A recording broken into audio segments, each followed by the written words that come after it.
Welcome back. You're watching the Power Breakfast Show. Now, the KCSE results are going to be released in about an hour, and the Kenya National Examinations Council is on the spot because it administered the exams despite, reports of widespread leakage of the exams. So we want to have that conversation this morning, among other things, education, and we are glad to be hosting Honorable Sabina Sheke. She's a women representative for Murang'a County, but as well as the chair of the Parliamentary Education Committee. So any questions you have in regard to this matter, 22422 is the SMS line, or you can get us on Twitter, and the hashtag is Power Breakfast. For now, I hand you over to Mutegi Njwa. Mutegi? Good morning, Mheshimiwa. Good morning to you. How are you? Very fine, thank you. You've been here before talking about the same thing, about education. Yes. The results of the Form 4 examinations are going to be announced, but the reports I'm seeing in the newspaper today, they're very grim, kind of it's not happiness. When you read, I don't know, when you read the papers, you are not happy about education. Well, I don't know why the papers would predict the outcome. Maybe it's because of the experience we had last year with the challenges of the leakages of exams.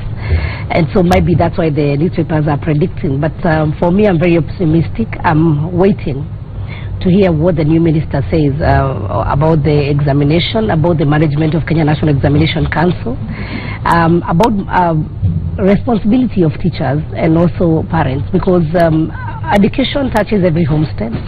Education is the core and like the backbone of this nation, and we cannot afford to joke around with education. But at the same time, I think we need to do a lot of support. The government has done a lot. The government has pumped a lot of money in when we were doing the estimates for 2016-2017. Education is almost getting over 25% of the national budget, and so we need to make sure that the money that we are committing to education, or the government is committing to education, is not going to waste. Again, it's taxpayers' money. And I think there are efforts that have been done earlier with the free primary education, with a lot of also capitation increase for the secondary education, and the government is optimistic by 2017 that we can afford now to have a free day secondary education. All these things are to make sure that our children are in school, but at the same time we have other stakeholders who need also to work together and share the vision with the government, because if all we can do is criticize and not give our ideas, I think it's a high time that we know that we appreciate that we are all Kenyans, and we need to build this nation. When I talk about the many things that are not happening, that are not right, I should be also be in a position to offer my advice and say this is what should be done. And I thank the new CS, Matiang'i, because he seems not to sit in the office. He's walking around. We've had so many reports and nothing happening when we are told our children are not learning, our teachers are not teaching. But I think when he has going to schools, doing school visits, talking to stakeholders and opening his office to all, I think that's really very positive, and I can see in the next 2-3 years we're going to have different changes in education sector. The concern is that free education, you go through the process from standard 1 to Form 4, to standard 8 or 10 to Form 4. Yes. Yet you know no skill at all. You have no skill. You are unemployable. I think 8 to 4 was intended to be, in fact, when it started, people used to go to school with the saws and the noodles and hammers and things. Yes. And then we said, are we creating a country of carpenters? And I wish we went that way. Yes. Because I am on 844 products, Mutegi, and all is not lost, because I think I've done very well. Before I went into politics, I was employed and have worked for several organizations, and I'm proud to say I've left very good marks and have positive impact on the organizations, including the government that I worked for before. So we cannot condemn the whole system of 844 and say it's not right. But also we have seen some gaps, and Kenya Institute of Curriculum Development is already working on curriculum reform. And what we have said, because we have also involved stakeholders, we have said these gaps, when we are saying the products of 844, they are not employable, what's the problem? I think it's not just about the education per se, but there is also a problem also with the society. There is also a problem with us as the parents. Because Mutegi, you remember, when myself and you were brought up, we not only went to school, but we also had some other responsibilities that we did at home. So for a girl, you had to wash the dishes, you had to cook, you had to clean your own clothes. There were those other things that made you responsible. Nowadays, you'll find if a bulb goes off, and you get home and you find your house is dark and ask your children what's not happening, they'll tell you that the bulb went off. They can't think that they need to change it. And maybe there's even a bulb in the store. So I think we need to do collective support to our children, and especially this generation. We have brought up a generation that they want to sit back, listen to music, they want to sit back, chat or with each other on social media. But that probably is in urban areas. Rural areas, they do the same thing that we used to do. I would tell you, I am a representative of women and also the people of Muranga in National Assembly. And I will tell you generally the way we were and were brought up. I was born and brought up in the village. Even my high school, I went to the village. So I'm not a town girl. And I can tell you how we were brought up and how our children are being brought up now is very different. And I have gone to schools because I also mentor a lot of children. And you ask children, how many of you, when you go home, your parents ask you whether you have any homework? And none. Parents are not bothered. The education is free. So you find that even when with their school setup. But that's contrary to what is the real reality is. The reality is that children don't even have Saturdays. Don't even have, they don't play at all. Now, they're saying 84 is very burdening. There is a lot of homework. Children are no longer children. But the question they are doing homework. The question all is, the time. They are doing this homework. Are parents following up or even what kind of homework? Because again, we also, and I am a parent also, I have a child who is in high school, I have a child who is in primary school. I would tell you, we also want to get rid of our children. The ministry, the Education Act is very clear that children should not be subjected to this tuition. They should not go to school on Saturdays. Children need to be given an allowance and time to play and be children. But what we have done is that parents are so afraid. I am telling you, Mutegi, you will hear parents asking, now that they have closed school, what are they going to be doing at home for that 1 month? Really? And you know, the whole year you only interact with your child for 3 months. The rest of 9 months they are with the teachers.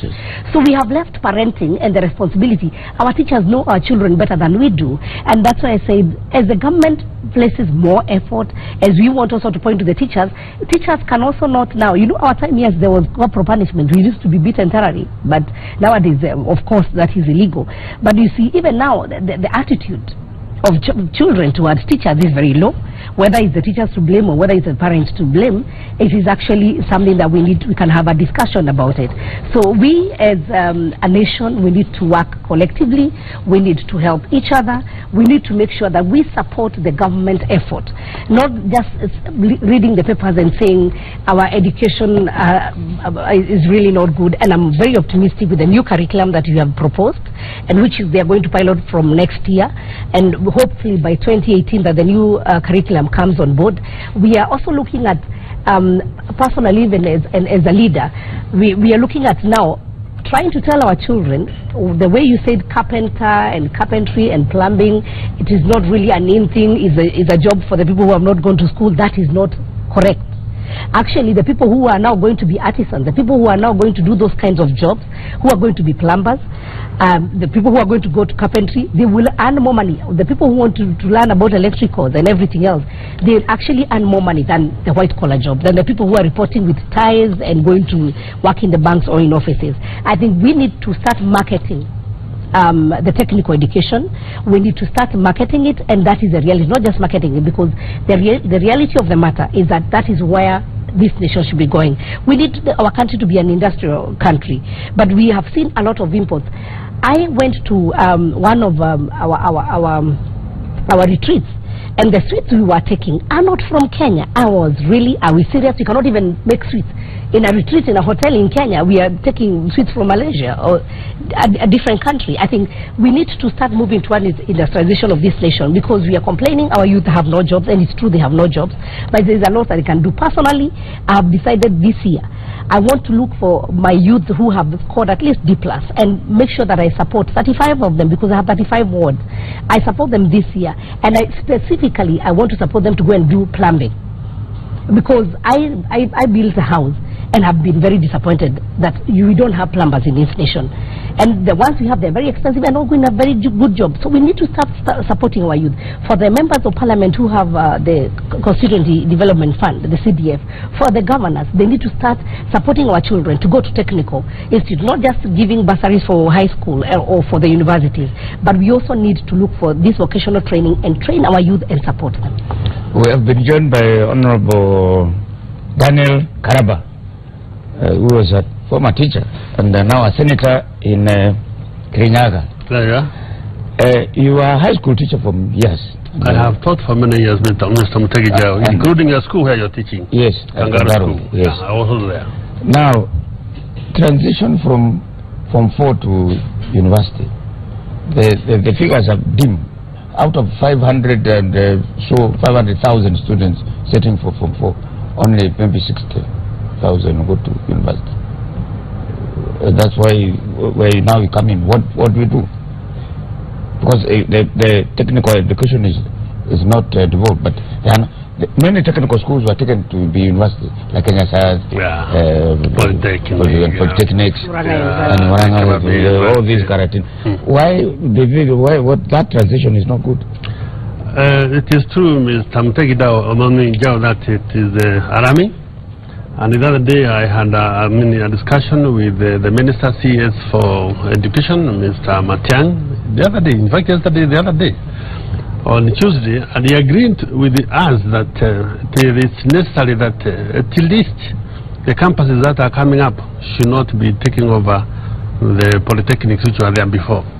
Because it is a threat to the country, it is alarming that we are getting some half-baked graduates coming from the universities at a cost or at the expense of some other polytechnics which otherwise would be producing very good students.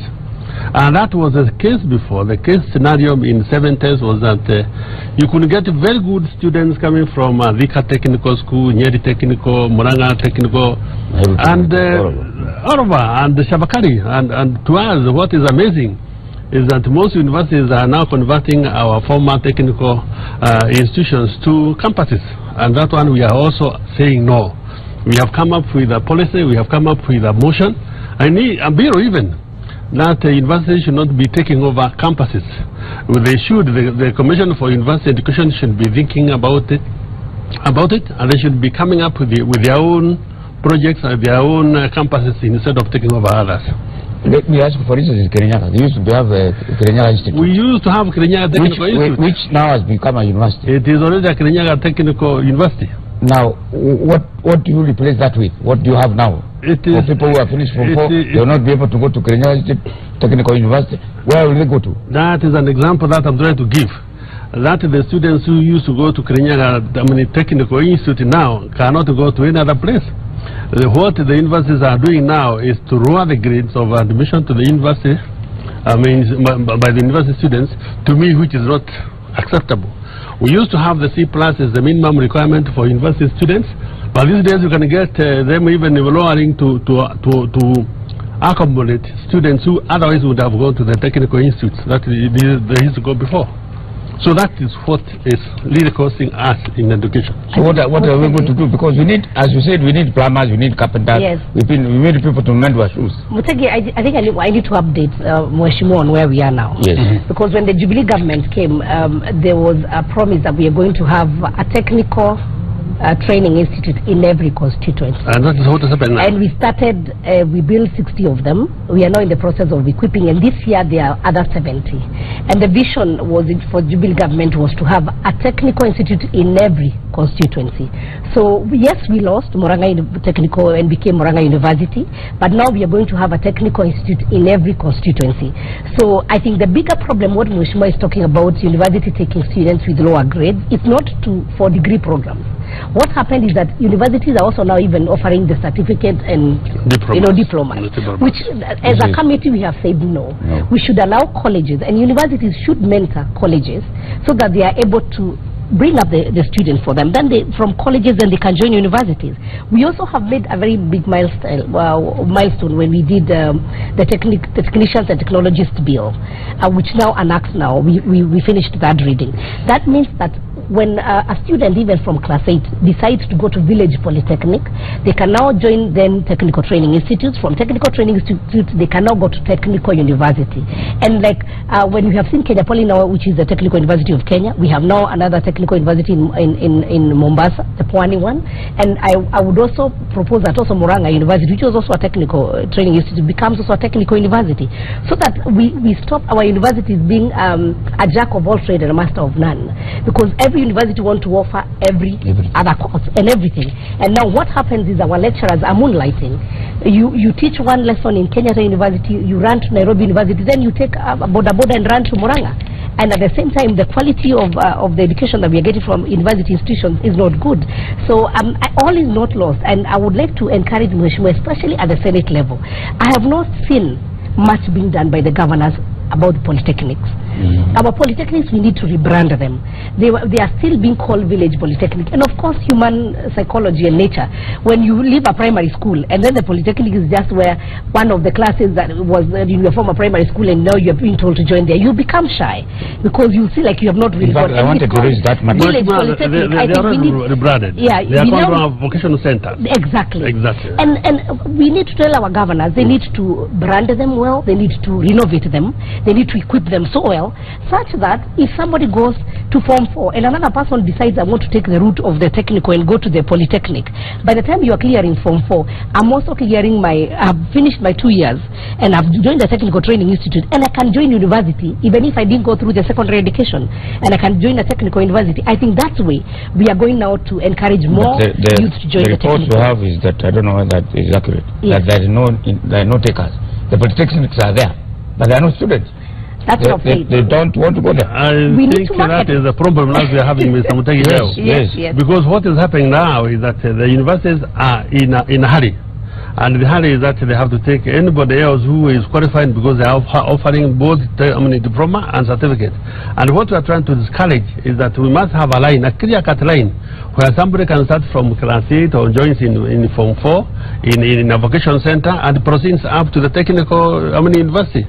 We have cases like that in Korea and Japan and so forth. Yeah. And that is what we are going for.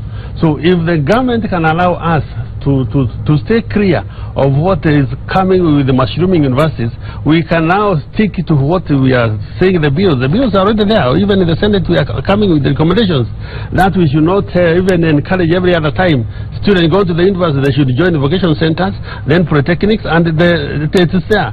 And the government has come up with a policy that every constituency should have a technical institute. And that is what is happening. We have now 8 national polytechnics. We have the Nyeri one, we have the KCSE, we have the Kisumu, and those 8 polytechnics are going to be a stage before you get to university.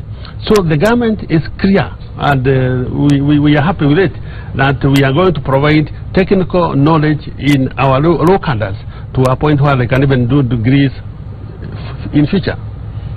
But that is still there. That's what I'm saying. Yeah, you are still there. The universities are still taking certificate people. They are taking diploma people. Clearly, so when will that stop? When will the council? It's a Commission of University Education. Yes. That's their role and their mandate, because they're supposed also to oversight and see what the universities are doing. And I think you've seen some universities being closed already, because we had some of the universities that were even being taught by teachers, lecturers who are not even we have professors. Like the other day, the KCSE University closed. 9 campuses were closed, and they were given 1 year to rethink whether the campuses are going to be in tune of the university education, and we are in support of that, because we must have accredited courses taken by the universities, but not even some of the lesser lecturers lecturing in the university. That is what we are asking the Commission for University Education to probe into. Are you happy with it? Yeah, some other people who will help us, Mutegi, is also the professional body. Because yes, we've had like a problem with engineers, a board of Kenya. Even a problem with the lawyers. Yes, and they need to really come out straight. They don't need to use that channel to get money from the universities, but they need to offer them professional advice, because a lot of them are also really misusing their position. So it's good for them to support the university from the word go. And if they talk, and we have an amendment with the Universities Act, where we need the Commission of University Education to work closely, and these bodies to be part of the Commission of University Education, so that we don't have commission saying this way and the professional bodies saying otherwise, so that they can work together. And I think we have seen there's progress, and all we need to say is that we need to support, if it's Commission of University Education, if it's about the proposed issues about the vocational training, but at the same time, as I've told the Senator, we need to start now from our villages. We need to start from our county governments and advise our youth that this is where the money is. I have worked for several years now, and I know I know the money I've also employed, so I know the money is on the technical side, and we need to encourage our youth so that they don't see it's like out of fashion. It's like everybody wants to come to Nairobi. No, the government has been devolved, and there's a lot of money at the county level. But even when those projects are being done, who is doing them? How many people, if the governor decides I want to do this project, how many of his youth would he say, I have enough plumbers, I have enough carpenters, I have enough people who can do this work? We need to start encouraging our youth, and part of encouragement is give them free scholarship. Even if it is 1 year, higher education loans board, they are already now giving loans to the people in technical institutions, but the intake is very low because they don't have students. So I want to tell our students now who are watching us this morning that when you go to the technical, you not even struggle like the students in the universities because there are too many. This is an area that is unique. You are going to be funded by higher education loans board, and so you immediately you clear your job, you are assured. That's the only way you are assured. You can actually employ yourself. You don't need to look for a job. And if you are looking for a job, and it's going to be very easy. Then we also did something else called Kenya Framework Authority, which is also going to make sure that it streamlines the people who are now doing this vocational training, and when they graduate they can also be accredited such that you can go and work internationally. So we are moving forward, and people need to know that they should not shy away from this kind of training. And so when we talk about only 70,000 students joining universities, and we ask ourselves the hard questions, where are the others going? There are several other places, and these technical institutes, as you said, are empty waiting for them. We are committing in this year's budget 3 billion to equip them. And we are saying we are equipping as per the region. If Murang'a, we know we have tea, we have coffee, we need to ask ourselves then how do we add value? Because this technical institute will not just be institute just to train, but we want to ask ourselves, if we have coffee in Murang'a, if we have tea, can we do value addition? Are these the people to also help our farmers do value addition? And I went to one university, Kimathi University. I was very impressed. They are now doing something to do with coffee, and they are training the youth about coffee. So I'm envisaging in the next 10 years we'll have many of our youth now going back to coffee farming because they know the value. Correct. The way she says is true. I mean, Mr. Muntegi Jao, we are having so many other minerals which have been invented and discovered also. We have minerals, of course, like titanium. We have oil in Turkana. And coal also in Kitui. So what we are suggesting is that the curriculum of the polytechnics will be revised, and that is what we have even in the Senate, so that now we can have the students leading and learning what is in our country, so that we don't have to import even plumbers from all the way from Canada to come and do the oil piping or the plumbing of oil pipelines from Turkana to Nairobi. We can do that only from our polytechnics. So when that happens to be the case, I'm sure we are going to produce very wonderful people, and that is what you'll be happy to see. Go to Canada, you find most of the technicians there are from polytechnics, not universities. So we can leave that one to us, and I'm sure the government is doing enough. As I have told you, we have quite a number of polytechnics which has come up. The TTIs, every other constituency should have at least two. And for now, I can assure you that 7 of the TTIs have already been done, and what we are doing now is to go for the national polytechnics, and we have already started. In health, there has been a wrangle between who should admit people to go to medical training colleges. And yes. How is that going to be resolved? There was a standoff this year. There was a standoff when the matter went to court, and of course then the Ministry of Health, they were allowed to handle the KMTC. But I would really think that both ministers of health and education need to speak about it, because if we have now the central placement board, Kenya University Central Placement and colleges, and this central placement board places students in all our other institutions. I don't see why the medical training schools should be unique, because if they are able to place doctors to be trained in Nairobi University or any other universities, then you want to tell me the medical training college is more unique than the university that is training the doctors? So there's something that is not clear, and I think the two ministers need to handle it now and not wait. What we normally do. It is because when you admit students, there's room for corruption. That is true. I want to agree.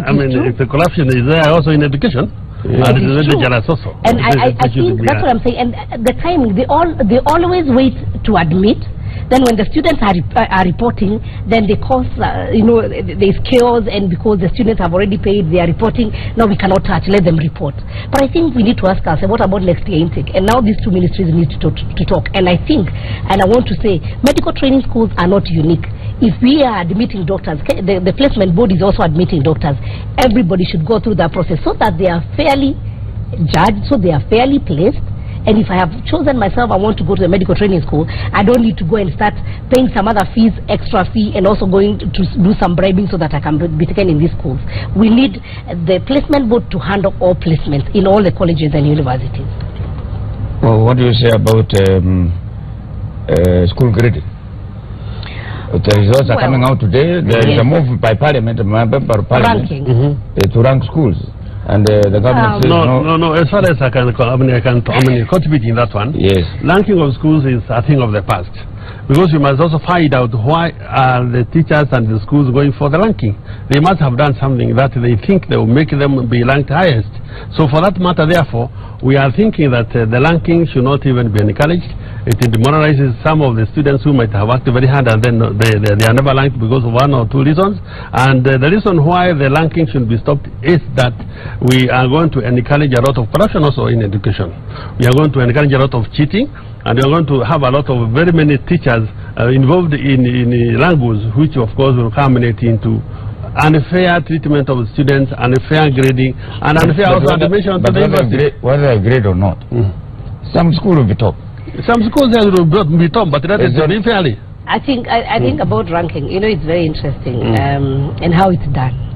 Whether we officially rank, these schools are still ranked, because even when you go to the county level, you'll of course know this was the school that was leading. And I think what the ministry did is to stop glorifying this was #1 school or something, but they still say the mean score, this was the leading. You'll still find this even in the newspaper, and of course even in the records of Kenya National Examination Council, you can be able to tell who was #1. So it is not that they are not telling who is #1, but the whole thing is that it has not become a priority. Like #1, really, that's not what is a priority now. And I think when we have the new curriculum, because the issue of ranking also affects when we start telling the children, you cannot go to a national school, you can go to an extra county school, you can go to a county school, and because you didn't perform very well, you are going to a district school. That is where we start ranking. And I think when we change the curriculum, so it's not about I'm going to a national school, it's because I've chosen that I want to go to a technical high school. I go to a technical high school, whether I had 400 or whether I had 200, because this is where I have chosen my path. The pathways now are going to be well defined from the basic education. By the time we are getting to class 6, class 7, already a child knows, I want to go to a talent academy, I want to go to a science, I want to go to a business secondary school. And I think when we now get to that level, then the issue of ranking and other things would be of the past, because you follow your career path, you follow your profession, and you concentrate. And then if you ask me, I did chemistry, and I became a teacher and everything else, but really, do I apply that chemistry today? I don't think so. So I would not want to say it was a waste of time, but kind of it was a waste of time. I am very good at business, and I would have loved to do commerce and everything else, but I was not allowed to do it by my high school teacher, because they thought by Form 3 I have to do physics and not commerce, and which I wanted to do, but then they thought I have to do physics because I was among the top students. So I think we need to now start allowing our children to choose their career path earlier, and so these issues that they are trivial about ranking and not ranking, they will be a matter of the past, because we'll be concentrating on the pathways that a child is following. What do you say about that? That is true, because what we are seeing now, Mr. Mtekijau, is that we are forcing students to do some courses that is not of their choice. It is the choice either of their parents or the guardian, and they are forced to do so because they are forced to attain that high grade. And high grade, it will be attained through other scrupulous means, and that is what will resort to cheating. And eventually you find that many other students, of course, will fall prey into that. And in the end, you find the high schools producing students who cannot even copy the university. When they get to the university, they'll be discontinued because they have done something unfair in the O level, and when they get to the university, they'll also be chased out. So that is what is encouraging our students to do, and it is not good if they are to be discontinued when they get to the university level. There is an organization called Wote, and they do assess primary school performance, and they have found out that there are certain people who are in standard 7, they cannot do mathematics for standard 2. or English first, and particularly in primary schools. I think the whole... The education in public schools is because of free primary education. The students, when I was in high school, used to be maybe 30 or 40. Today, I understand the classroom can be even 100. It is a good thing, Mutagi. I think I will not condemn free primary education, because it made the children of the poor people access to education. So it's a good thing. I think I would go the way, you know, we wanted and we had proposed that we get 20,000 teachers to be employed. But then I saw the minister saying we'll only employ 5,000 because we have teachers who are not teaching. The ones who are employed need to teach first. Exactly. You see, I think that's why we need to take let's not blame the free primary education, because it's a blessing. It's a blessing to many. Last night I had a conversation with a young boy who told me from 1995 he qualified for Form 1 because then his father had left his family, the mother became depressed and now had a mental challenge, and he couldn't proceed to high school. But when the free secondary education came, you know, they were paying less money. From 1995 he joined 98. That's when he went to Form 1, he went to a day school, and now he's a student at the university. You see, that's a success story, and I think we have several other untold success stories of free primary education and also subsidized secondary education. So what we need to ask ourselves, and that's why I asked, if your child by class 7 as a parent cannot do a class 2 mathematics, how did they pass? Then if they were not taught, and they just passed and went to class 3, what is your interaction as a parent? I normally say, my parents, and a lot of my age and maybe your parents never went to school. But every time you went from school and went back home, they asked you, what did you learn today? They had not gone to school themselves. They had not gone to any class. They sat and asked them, you read for me. And I remember my dad used to come over the weekend because he was working in Nairobi. But he would come and say, if you read for me this book, and then it was, I was in class 1, that is in Kikuyu. And then he would tell me, if you read for me 3 pages, I am going to give you bread. And bread for sure then was a luxury. I would struggle, and I would know because my dad is coming next week, my bigger brothers would teach me how to read, and I would come and read for my dad, and I used to get the bread. So what motivation are our parents also monitoring whether their children are going to school? It's not a problem about free primary education. It's because when education became free, parents sat back and assumed the teachers are there, the government is there. I really get disheartened when class 8 results comes out. You find a student with 380 marks, and the parent is coming to tell you, as a mheshimiwa, I don't have money to take my son to school.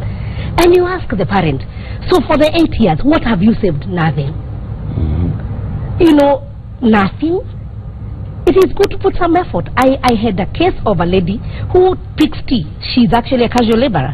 But she came and told me, Mheshimiwa, I had saved 20,000. But the school, they want 40. I only have 20.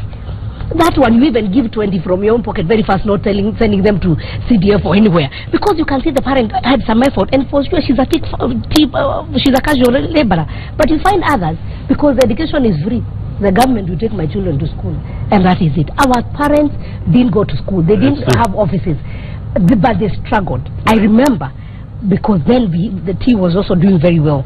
My mom could pay our school fees. We were 9, and she could pay our school fees. But how you are going to school, now you'll go to school without shoes or not. Or whether you not have soap. We used to cut the panga soap, the kipande soap, and put it in the bag and go to school. But she paid our fees. But nowadays, we need to have a wake-up call for all our parents in this country and support the government effort. The results of the KCSE is coming out today. There was serious problems about cheating last time. Yes. What do you say about the administration of the examination? To a very great extent, that one should be overhauled. We need to find out what could have been the causes of cheating. At least last year's was serious. And for the first time as a teacher, that was, I think, the worst year I have ever seen.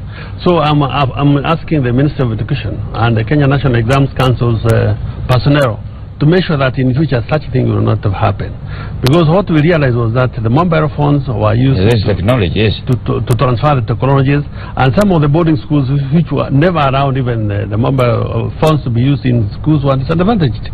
So you would find that most of the day schools would access information, would access papers which were already there in print, and to be exact, the same paper would appear in the exam. So what the idea is that the Ministry of Information and Technology and that of Education should sit down and come up with a solution, because to me this is where we have a problem. And the problem I can foresee is coming from the parking stage. Because the setters of the papers might not be so much involved because they never know which paper and which question will be picked by the examiners. But when it is packing, the packing stage is why you find papers can disappear. A paper, you find that in a center, instead of having 20 scripts, you find 18. Well, what might have happened to the two? So that is why we are thinking that the ministry should be very careful, the Kenya National Exams should be very strict, and that used to happen in the 60s and 70s. I don't know what has happened over it. I think Motegi, we have a huge number of our students now. And so the huge number has also come with its own challenges. And number two, as you said about technology. Kenya National Examination needs to wake up and know now the technology is there and they need to know how to curb examination cheating. They have no excuse. But at the same time, I think we need to be a very honest nation. Which we are not. We are not. From top to bottom. And why am I saying this? You are a parent and then you buy a phone to your son or your daughter to go to school, of course, so that when you get the results you send them. Are you really helping that child? Ask yourself as a parent. As he said, whether you have been given a job by Kenya National Examination, because most of the times they will employ people, not their staff, to come and package. They are supposed to be checked before they enter into the room where they pack. But maybe there's a security person who allows, or somebody hides a phone so that you can go and take a photo. When you're taking that photo, you are with people. Why are you not disclosing that somebody took photos? Within the process of transferring of these papers from where Kenyan examination centers to the centers where they take them to the constituencies and then to the schools, if the tampering is done there, you as a teacher, when you're opening these papers and you, as you said, they're supposed to be 20, you find 18, how come you don't raise an alarm and say, this one I will not accept, so that then we can go back and know where the tampering was done? I think we need to be a very honest nation. Secondly, this is the high time that we want this nation. We saw Uganda when they were just doing the presidential elections. They decided to do away with social media, or the Facebook and everything was brought down. Is that okay with you? I'm giving an example. This was an election. But when you are doing an examination, I think if the social media, we know then the Facebooks and the Twitter and everything, really it was Facebook and it was these WhatsApp groups. If we are able to disconnect those things to make sure that the examination is not leaked, we can go to that extent. I think we can achieve something. Then number three, we had some policemen who were arrested, some teachers were arrested, some students were arrested, some parents were arrested. Where are these names? As we release this Kenya National the examination, now the Form 4, we need this now the newspapers to take name and shame the people who aided, not just saying this school leaked or they had leakage and so we are not going to release the examination. You are also punishing the students, but there are people who aided them. Also publish and tell us so and so, name and give us their ID number, name and shame, because we need to start taking responsibility as a nation. We need to start being honest. Say so and so, whether you are a police officer, whether you are a teacher, whether you are a parent, you aided in examination cheating. We need to know, and they also need to be taken to court, and they need now to be punished. Exactly. She's very optimistic about education in this country. I don't know that you're also optimistic, because the general feeling is that standards have gone low.